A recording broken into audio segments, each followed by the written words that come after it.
Thank you all for coming today here at the University of Bath and those who are attending online. I apologize that the contrast is not so good. I thought that the lights could come off, but just a reminder of what I'm talking to you about today. Transition climate justice, rethinking the polycrisis from a global south perspective. And since we are going to be discussing the polycrisis, and I just picked up this book by one of my favorite authors, just like some very quick verses that I think communicate quite well what we mean by the polycrisis and its context around climate change. This is by Ben Okri, highly recommended. The fossil fuel revolution has been making the planet mad. Plants are screaming, the sycamore tree cries.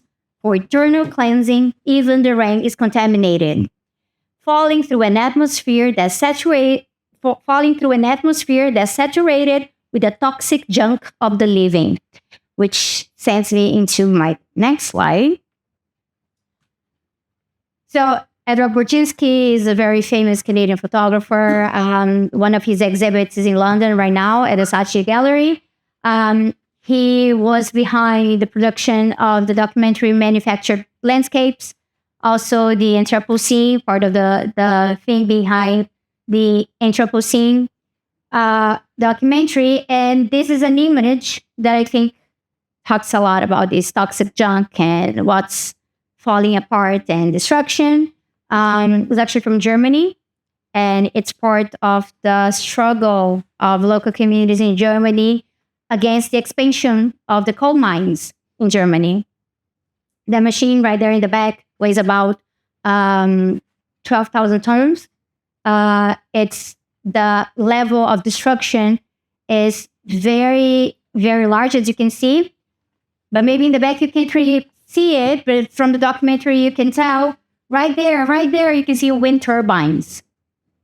So there's strange contrast around what Ben Okri calls the fossil fuel revolution and what could be changed around renewables, what's happening in terms of energy transition here in quotes, and how these things seem to be nowadays kind of coexisting. And that's part of the problem. Rather than talking about proper transition and a phase out, where this wouldn't be the picture anymore, we wouldn't be relying on this as much anymore, what we're seeing sort of a drive around expansion. You still have an expansion around coal, around fossil fuels in general, actually. In fact, natural gas is also fossil gas, but it's being used and promoted as cleaner, so it could be like a transition type of fuel. But what we end up having here is this diversification of the energy matrix. Even the places where they have been talking about a phase out for a long time, they've been pushing the deadline further and further. And this could be explained through many things, partially challenges around politicians making promises they can't keep or they're not willing to keep, but also explanations around the polycrisis. So, for example, there's a war and we were relying on certain sources coming from outside. Now we can't do that anymore because of the war, so we just keep exploring this type of fuel back at home. And this all connects to a general understanding that it's just one system in the planet. But sometimes conversations around transition and fighting climate change, they're taken from a national perspective or a super local perspective, and you're just kind of ignoring what's happening in other areas. So you could technically develop a country in a more green, sustainable way here.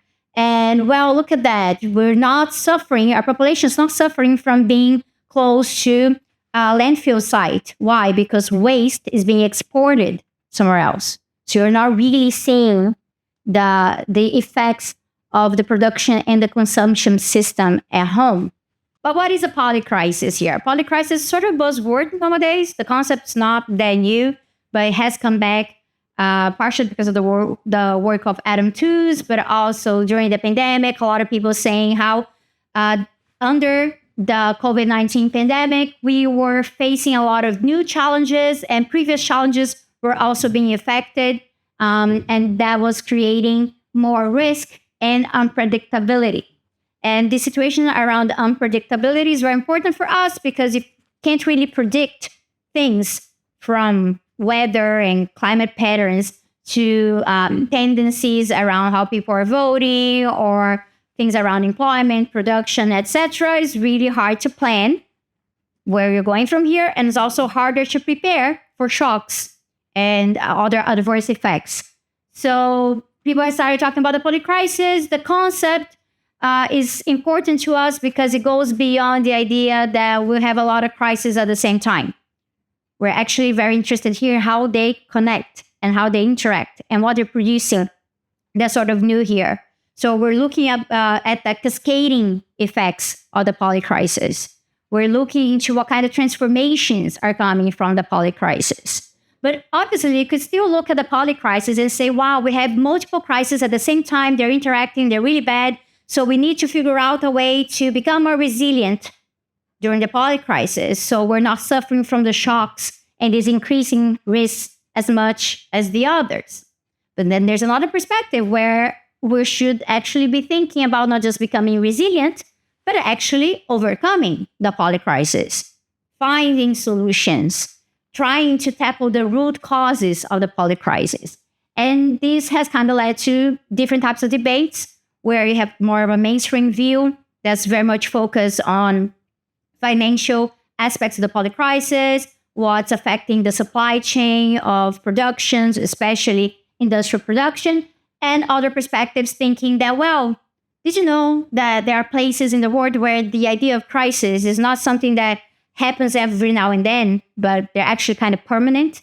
You're living under permanent crisis. And a perspective that's anti-colonial, decolonial would argue that in the global south, in the periphery of the system, you are under permanent crisis because you're still being affected by imperialism. You're still being affected by a very dependent dynamic of economics. So countries in the South would be perceived as places where you can create commodities, primarily through what we call industrial extractivism. So we're talking here about mining, forestry, but also commodities through agriculture. These places don't really industrialize, they don't develop, they sell these goods. They are not properly modified, manufactured to the system at a much lower cost, and then they have to import whatever's produced at higher cost later. So that's creating economic dependency, but we also understand from an ecological perspective, like a political economy, ecological perspective, that we don't have just this unequal economic exchange where you're selling things cheap and you're having to import them much more expensive. Also, labor is cheap, so that's why the cost is so low. But then in other places, labor is more expensive, so you're also kind of the system is relying on an over-exploitation of labor. So Marxist dependency theory is sort of the school within political economy that's going to discuss this a lot. But it's just not an equal economic exchange. It's also an equal ecological exchange. There's a concept around ecological imperialism that's kind of interesting to us here. But the idea behind the unequal ecological exchange was actually created talking about England and urban migration. So in the beginning of capitalism, when a lot of people were moving from rural sites to urban areas, what happens? You kind of still bringing food from the rural area into the urban area because people have to eat. And you're producing waste in the urban area, no longer where food was being created. So you're interrupting a cycle here, a metabolic cycle around nutrients. And there was an interest by Karl Marx around this, looking into the works of Liebig in terms of, soil malnutrition and this loss of soil to fertility. And this was referred to as a metabolic rift because you're interrupting the metabolism of nature here. And nowadays, from this specific example, we can talk about this in terms of many, many, many other goods. And that's why I referred in the beginning to the problem of the toxic junk of the living and the problem around waste creation, because things are just moving down to other places, and you don't see the tailpipe. You don't see it. It's somewhere else. You're externalizing the problems. And this is part of this very unequal geopolitical dynamic. So in terms of the polycrisis, what we want to understand is that we don't want to have a mainstream approach to it, where we normalize that, well, it's too bad, this is what's happening, lots of crisis, well, new viruses are being created, and now a pandemic, a war. The world has always been at war, so there's a new war. What are the consequences of this? Well, climate change is already a fact. What are the consequences? How we can just adapt, repair a little bit, but mostly adapt. No, we want to have a more transversal and holistic view of the polycrisis, where we understand that sometimes the solutions being created in one place, they're creating problems somewhere else. So in a sense, they're false solutions or they're partial solutions. In a sense, they are reinforcing other matters of the polycrisis around poverty, around starvation, around inequality. So we want to avoid tunnel visions. What do we mean about tunnel vision? There's a saying within political ecology that we call carbon tunnel vision, which means that we're discussing climate change and most of the people are talking about the emissions of carbon dioxide. Obviously, they're the most, we're talking here about the most abundant type of gas, but it's not the only part of the problem. Just in terms of emissions, there are other gases, for example, methane, that is very powerful and it's also creating a lot of damage. But the climate change is not the only environmental problem that we have. Before we started talking about climate change, we were already quite aware of pollution. We were aware of the loss of soil fertility, of erosion. We were aware of what that meant in terms of what we put in our bodies. So poisoning from agrochemicals. There's like the whole book by Rachel Carlson, Silent Spring, that gave rise to part of the modern environmental movement that was fighting against this type of agrochemicals. So we need to avoid the tunnel vision because things are interconnected. You cannot just extract one ecological element and say, well, I'm really worried about climate change today. I'm going to become a climate activist where I'm going to get involved politically in fighting climate change. And then, but yeah, biodiversity is something else. Well, now this situation here with animal exploitation, that's also something else. When these things are actually quite connected. So having a responsible approach to the polycrisis is understanding these relationships and the contradictions behind it. And it means going beyond a market approach that's becoming quite common with the polycrisis, which is all about dealing with the risk. Well, there's a risk. We have an insurance company for that. Well, there's a risk being created because, well, agribusiness, they being worried about how extreme weather events connected to climate change, they're going to affect the crops. So you have something that you can play around in the financial markets around around futures. But well, maybe agribusiness now wants to become a little greener just so they can adapt to whatever is coming in terms of the climate change. That's a more of a de-risking approach to it. Or what they'll do is that let's just invest into technology that's going to solve a problem. So if these kind of crops, they're more vulnerable to droughts coming from climate change, well, we're going to make them more drought resistant. And then we're going to modify them, but that's creating problems in the sense of seed property is creating problems in the sense of what are the communities and family agriculture that could be involved in actually feeding us. And they're not having access to land anymore because power is being concentrated in the hands of a few agrarian corporations. This is also creating problems because some of these modifications may require that, well, this is more drought resistant, but it depends on us using large-scale irrigation systems that's affecting access to water. And how are other people losing from this? So in the end, a responsible approach to the polycrisis can't be just looking at one particular event, one little problem and say, well, this was solved from the microeconomic standpoint by a change in technology here.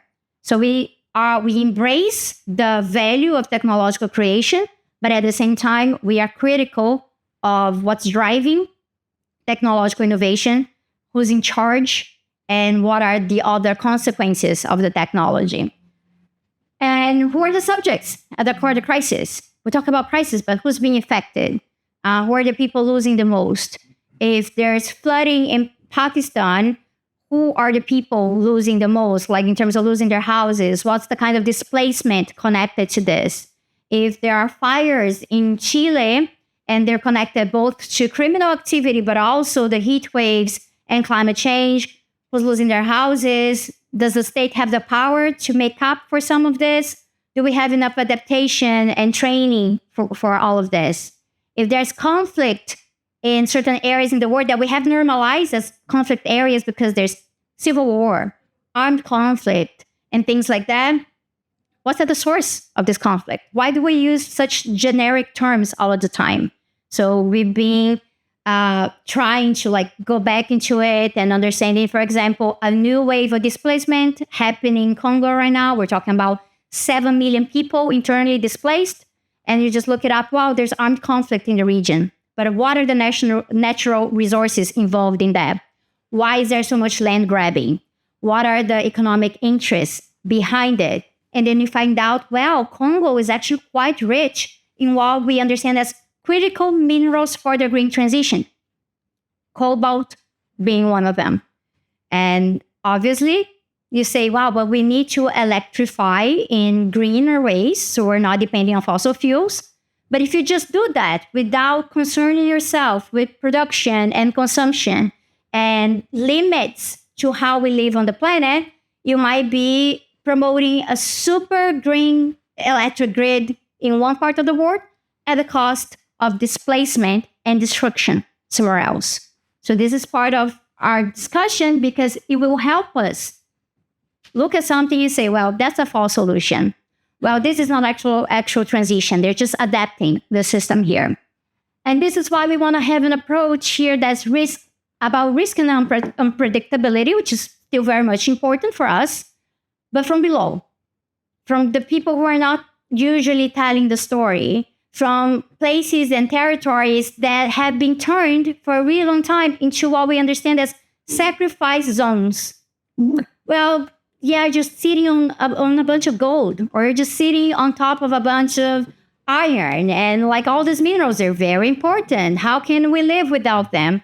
So too bad, yes, your community is going to suffer, this river is going to get polluted, and so on. So we need to understand that this has to do with other systems. These problems, they don't just show up.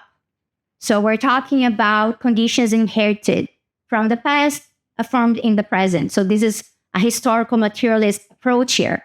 It's colonialism, is indebtedness. And when I'm talking about debt here, it's debt both in the sense of families having to acquire a lot of debt in order to have basic standards of living, but also countries being put into debt by dynamics that come from colonialism.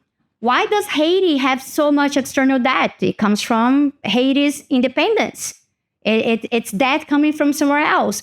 Why is Argentina in so much trouble? You can't just say, oh, Argentinians don't know how to manage the economy. Argentina has been an experiment in debt coming from institutions such as the IMF for a really long time. It has to do with the intervention, low integration. So we're talking here about places where you are kind of producing things that are important, but you don't have the means to develop on their own terms. So you just kind of sell it out.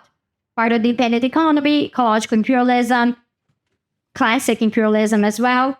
How this creates new vulnerabilities, and is understanding for us that there is a lot of inequality of power, and this is not just about decision making.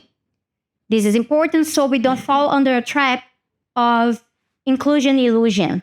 Nowadays, when we're talking about climate change and we look at negotiations, such as the COP every year, November, between November and December, you have the COP negotiations. That's just the largest event.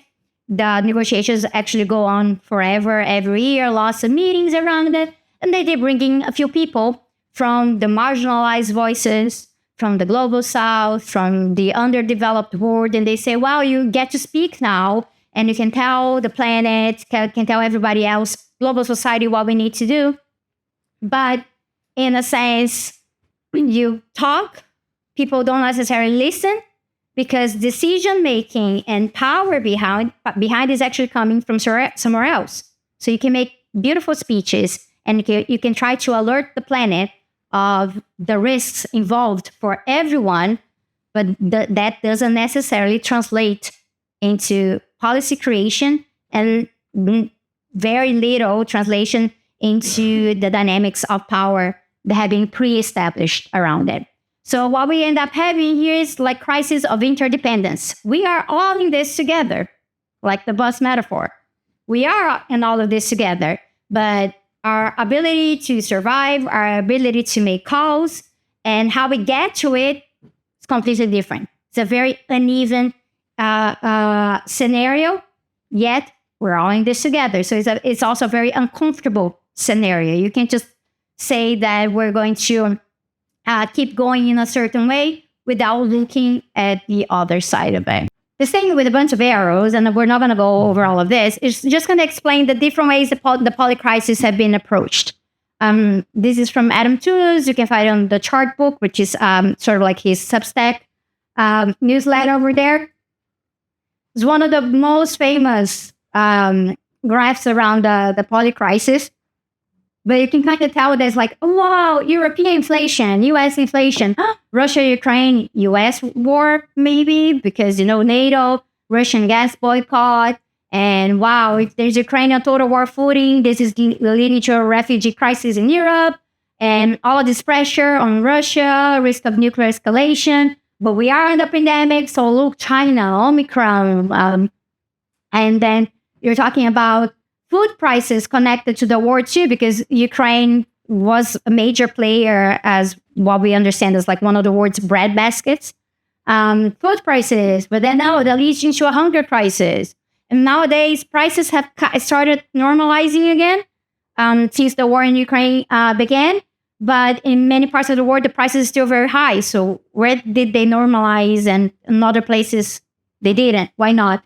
But you can kind of understand that this is a very European, North American kind of approach to what's going on here, right? So like these dynamics of power, what is Biden deciding, US inflation, and it's looking at very specific factors around here. And you could have a different way. This is like the Cascade Institute in Canada looking at the polycrisis, but it's still very much focused on how the Ukraine-Russia war impacted things, like the pandemics there again. But now it's not looking at specific factors, it's looking at something a little bit bigger. So, for example, you have climate change now in the conversation. You're talking, civil instability in poor countries. We don't really know what that means, poor, in this scenario here. Collapse of global climate regime, economic and political deglobalization, the situation around democracy, a crisis of democracy. How, when you have increased economic insecurity and widening economic inequalities, people might be driven towards certain political actors that they were not driven to before. Higher interest rates. So it has sort of like a similar mix, but adding a few other things over here. And this idea that they're what they're calling precursor crisis. So pandemic, Ukraine-Russia war, climate change, the situation now, and what we're getting at here. Another perspective comes from the World Economic Forum. So like very mainstream. But here, even though it's very mainstream, they kind of grouped it in around themes. You can find all of this online, by the way. It's like just with like Polycrisis, World Economic Forum, you'll be able to find this, and you'll be able to read the tiny print here from the screen. But they say, wow, look at this. There is, if you have a failure of climate change adaptation, this is also connected to large-scale involuntary migration. I prefer another word, like forced displacement, because I do think that it invites us to think more about the dynamic of power behind it. So they put all the environmental stuff kind of here. And then, well, there's a cost of living crisis. And this cost of living crisis is something that's been talked about, like here in the UK, they talk about it all the time. As if there were never a cost of living crisis before. It's kind of strange, right? It's like, it's new. People can't afford things. Well, they couldn't afford things before either. So it's kind of strange how it's presented as a new crisis as well. But still, it's sort of a welcome approach to remind people that this global north, global south divide is not just, extremes. You have poor people in both sides. You also have elites in both areas. So we need to understand the power dynamics in each area rather than just kind of just like putting everything together in one pole and everything together in another pole. Sort of like health stuff and societal stuff they kind of put here, like erosion of social cohesion, which is the World Economic Forum kind of way of talking about crisis of democracy, authoritarianism, and political unrest. They put it in those terms, or collapse or lack of public infrastructure and services, which I find it very amusing. There's a risk of collapse of public services. Yeah, but who's undermining it? Who's destroying the welfare system? Who's arguing about shrinking the state? It's not like the NHS system just, it's collapsing. Wow, so sad. So like this idea that sometimes, and I can talk about this because I do come from economics, so I can talk about economists in that sense. But there's a tendency of kind of putting things together in a little bubble, and it is our job to explain that things don't just happen. They do have a root cause, and they are, like all of these things, they're embedded in patterns of power. And from here, you can kind of think, well, what are other things that are happening that kind of influence this, right? And climate change always shows up as a major driver, because climate change is not going to affect just one thing. It's not just about the emissions, or it's not just about, hurricanes and droughts and flooding. Climate change impacts a lot of things around food, a lot of things around water, or a lot of things about the availability of resources to do even the most basic things. And climate change might even affect areas that you don't think about so often, which is, perhaps the crisis of care that's already established. So if we have issues around, like a healthcare system being able to provide the support for most people, with climate change, that gets even worse. But how do we approach this when we're talking about education, for example? If we're talking about green transition and we got to transition jobs, it's not just about the jobs that are already there. People who are in certain industries and certain factories. It's also about what's being taught at the universities. So you don't have to do retraining. We need to be one step ahead. So climate change also impacts that. Climate change impacts our ability to help when other disasters happen. So if there's more flooding, the humanitarian system is also being impacted by this. Are we going to have enough money to raise for campaigning constantly if we're having more and more and more disasters? Can we just live off, this charity-driven approach, or should we be actually cutting our losses at the source? Because that way we don't even get the impacts, and that way people's lives are saved as well. So coming from this, I think there are some systems here that help us to organize this. So this one you're not going to find online. This one's from the presentation. The climate crisis ends up being a crisis that we kind of understand as a catalyst. So it's just adding more to the others. Wars, pandemics are also big catalysts, so they kind of jump at the screen because of that. Pandemics not just because they're affecting human lives at an immense kind of scale, but because they lead other systems to critical tipping points. Wars do the same thing, right? So let's say what's happening in Gaza right now. Even if you go with a bunch of, if it's open and you can come in with a lot of humanitarian aid, if they're still bombing, what is aid actually doing besides solving a problem really, really quickly, but not a big problem, or creating even more risks? So you need to understand what's behind certain things. What are the requirements? What are the conditions for the solutions that we're proposing to actually work? And so these kind of situations are also wars, lots of emission, and not just emission. There's like, we need to understand that in terms of environmental destruction, rebuilding costs a lot economically and in terms of environmental resources as well. And then we have all of these other things. But energy poverty is a major element for us here. And usually when you're talking about the climate crisis, there's this idea that we need to transition the energy matrix. But how about the places where you don't have access to electricity in the first place? There are areas in the world where people are still cooking with the remainings of animals or trying to gather wood. That has led to, for example, in the case of energy poverty in Brazil during the pandemic, people started having to cook at home with wood again, or just lighting things with ethanol, and that led to a lot of people getting burnt and having to go to the hospital. So that was contributing to the sanitary crisis that you already had from the pandemic. So you have all the sort of after effects that we have to play into the conversation here. And wow, look at this, mass incarceration. Well, that's connected to paramilitarism, authoritarianism, militarization, costs being diverted because rather than going to schools and hospitals, you're putting them into prisons because you're not fixing the problem of criminal activity at the root. Industrial animal exploitation connected to the creation of new viruses, but also connected to climate change directly through emissions, the amount of emissions coming from monocrops being used to feed animals that are under confinement for human consumption, or emissions directly from the animals being raised for human consumption, such as the case for cattle.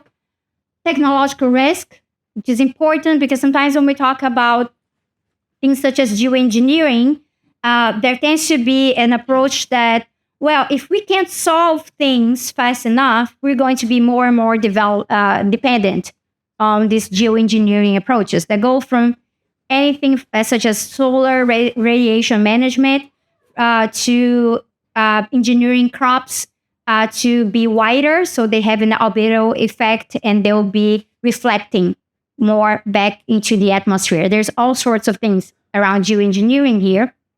But how could those contribute to food insecurity? And isn't this sort of part of the trap that if we delay radical action long enough and we become more dependent on geoengineering, that's going to be controlled by specific corporations?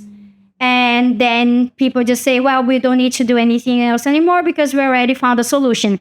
And then it creates more and more concentration of power. So these end up going towards these systems like colonialism, gas reproduced, extractivism, capitalism, systems of oppression, because race is a big element here. Gender is a big element here. We're talking here about what happens to indigenous communities in these processes. What happens when we have huge migrant crisis, who gets let in and the others who don't get let in. So these elements also need to be considered, and obviously imperialism and how the power dynamics, like geopolitical power dynamics, are connected to capital corporations and also certain states calling the shots and the others suffering the consequences.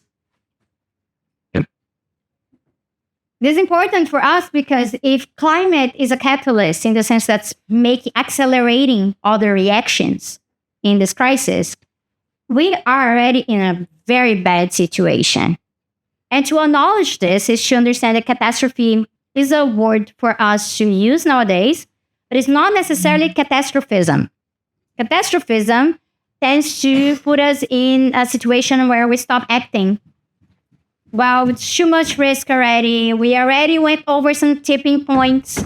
So whenever we have these, some of the reports, for example, from the IPCC or the UN warning us that certain things are already irreplaceable or have been destroyed to the point of no return. Some people say, oh, well, we're gone. That's it. There's not much else to do. This catastrophist perspective serves to reinforce the status quo, and it kind of keeps the people who are profiting from the crisis in a more advantageous position. what we need is to acknowledge that this is a very bad scenario here, but there's still a lot to be done. And it helps us with this filtering out of the false solutions and the false transitions. This is from the Climate Action Tracker. It's a really good website to keep a look at when you're trying to understand what countries are talking about in terms of their emissions. Every end of the year, when there's a COP and what kind of promises are being spoken, and what the current policies actually are, right? So we still refer back a lot to the Paris Agreement. There's conversation in the climate justice movement that we need to stop dealing with the Paris Agreement because that has failed. We talk about 1.5, not going over 2.0, and creating these targets around the national contributions, the NDCs, and negotiating around it net zero, yet the gap is gigantic. So we need a better standard than the Paris Agreement. And what we find here is that this is our tendency today. There's a little bit of improvement. You can see the tiny little over here, tiny, but it's there in terms of emissions starting to decline. But our current policies is still kind of put us all the way up here. When if we were to meet the 1.5 limit from the Paris Agreement, we should be coming in this direction. So this is the target gap. This is what we call an implementation gap. Because there's a difference between having policies and promises that are not radical enough, so that's already a problem. It's also the problem of having policies that are not actually met, that they're not implemented, and that's mostly the case. Countries will come to the negotiations, they'll say we're doing this and we're doing that, but in reality, they're failing to really implement it. Part of this has to do with false technological approaches or market approaches. For example, if you take a look into credits being issued through the voluntary carbon market, you find a lot of things that they're saying they're compensating for emissions. They're actually like really bad credits. They're not compensating for any new emissions, or they don't really have a way of verifying them. The largest corporations involved in issuing carbon credits, they're currently under scrutiny because of having between like 70 to 90% of carbon credits that can be properly verified. It's part of the issue here. And what we understand is that if we were to have a more optimistic scenario, 1.5, but actually more around 1.8, maybe 2.3. 2.3 is a lot if we consider for the end of the century. But the policies and actually could leave us at 3.4. So imagine the scale of the problem here. Imagine the scale of the problem here when discussing migration. Countries disappearing. That's already a case. You've heard of Tuvalu? So Tuvalu in the Pacific has come to terms with the fact that it's going to disappear because of how low it is in relation to the ocean level. And Tuvalu just kind of like decided that, well, we're going to migrate our cultural heritage into this sort of metaverse so people can still access it, to try to preserve, like, this is our view of our land. This is our view of the ocean, to try to preserve some of this, which is a very interesting approach to things because this is not what the metaverse was created for. But they said, let's hijack it, at least try to preserve our heritage. But Tuvalu is currently at the point of having to negotiate. Where do our people go? And when an entire nation disappears, how can you actually integrate? What kind of loss is that? You can't put the price in that. And we're talking about other countries. You're talking about the entire shoreline and also flooding from other perspectives. Sometimes people understand that the issue with flooding will be mostly because there are certain properties and cities around shorelines, and a lot of our issues are connected to the fact that with the forced urbanization from the past 2 centuries, we ended up having a large concentration of people in these coastal areas. So what does that mean when you have the rising sea level in areas with such a concentration of the population? But also, if you're having different patterns around flooding and drought, this is going to affect cities and population agglomerates in other parts of the countries as well. And it shows us that individual-only approaches might be problematic. And I put individual only because individual approaches are not necessarily a bad thing. We understand that individuals make up a society. So if we're considering waste, you not wasting as much as before is still contributing something. It's like less, a little bit less plastic, a little bit of something being saved, being preserved. But our proportion as individuals is very, very tiny. So an example that I could give is that a while back, like a few years ago, the UN decided to really go after plastics. Huge problems with plastic, huge problems because we were kind of dealing with these dead zones in the ocean because of the amount of waste. And then a lot of people said, single-use plastic, huge problems, straws and plastic cups and plastic bottles. And we talked a lot about this. But did you know that a lot of our consumption of plastic is involuntary because it comes in other things? So like you go to buy something else and it comes like in a bunch of plastic. And it's not the plastic that you chose to have there, right? So you need to have an approach that considers the individuals, but also considers the industry and what's being pushed at us. So in a society where you don't have access to clean water, or you don't have a lot of, good points for accessing potable water, people tend to become more dependent on purchasing water. So what are the public systems under collapse here or never developed here that's leading consumption towards in a certain direction? And this is why we need to be quite aware of what's happening in terms of policy transitions. Replacement without phase out. Huge fossil fuel corporations are now in the renewables market. So Total Energies is an example of that. So they're green hydrogen and wind power and geothermal and all sorts of things, tidal power, all sorts of things, but not really divesting from fossil fuels. This could be more like diversification, new markets, also de-risking because we're shifting our operations a little bit here, so we'll be less vulnerable. Or reductionist approaches. Just talk about the energy transition, don't talk about the agrarian system and how we produce food. These uneven transitions, places that will be better positioned than others, and how this means that later on it's going to become even harder and costlier to transition, or too slow of a transition. That's the big risk of too slow of a transition, that in 10 years, when Climate Action Tracker is updating this every year, they're not going to be talking about 3.4 as a worst case scenario. They're going to be talking about 4.2.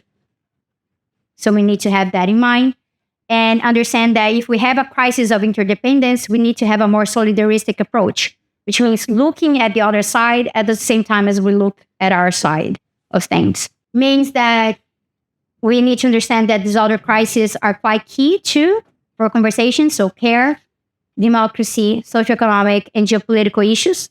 You're not going to be able to tackle, territorial loss if we're not really understanding who's displacing whom over here. And by having this more interconnected approach, we're also creating a huge problem for us. It's much harder to analyze things that way.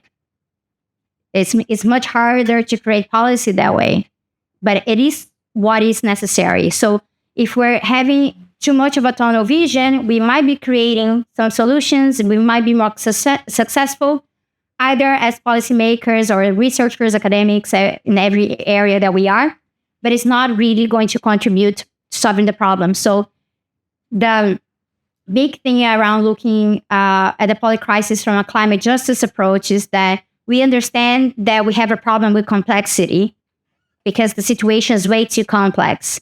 But to finally understand it, we have to have more complex analysis. And that's why we need more people. We need an interdisciplinary approach. And it's sort of what we're trying to do at the Alameda Institute, where our work had to develop a research program that understands these dynamics and how they're creating more vulnerabilities. What would be key places for us to start? That, for example, if we're tackling food insecurity from a food sovereignty approach, it means that we might be talking about agroecology that helps with climate change, that also helps with inclusion in society. So in terms of unemployment, it helps to get rid of topsoil loss and erosion, that it helps regenerating forests. And then what could be our other catalysts? If we have climate crisis as a catalyst here, what are the points of action where we can also catalyze something else, but towards a solution and towards fixing the polycrisis? That's it. Thank you. Thank you.